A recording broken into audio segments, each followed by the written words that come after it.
streets social media mandinoswera ndichiona kuti zviri kufamba sei. Yes, I was just across the borders of Zimbabwe, and just across to South Africa. I came across a story which I just want to share with you. Yes, let me use English because I want South Africans to hear this again. And so listen, if you are new to this channel, I kindly ask you to subscribe, turn on your notification bell so that whenever we upload a video, you will be notified. Thanks very much for subscribing and for all your unwavering support which you continue showing to this channel, your favorite channel of your choice.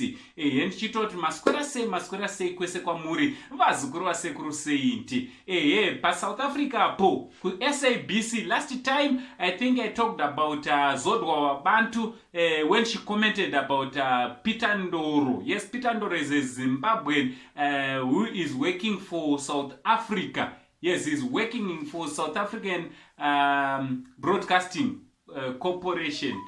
South African Broadcasting Corporation, yes, SABC. So he's a journalist there, he's a news reader, he's a... Yes, I don't know.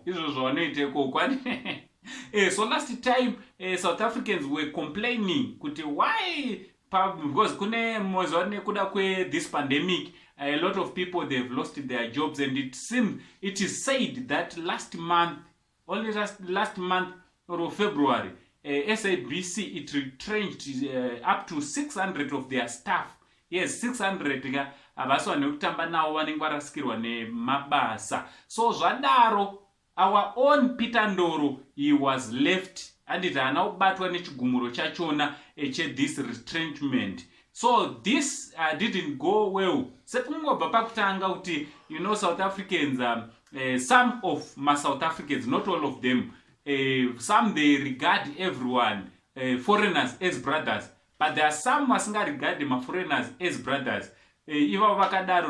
Complain why is it they are retrenching our own, meaning they are retrenching South Africans, leaving people like Peter Ndoro achishandira SABC.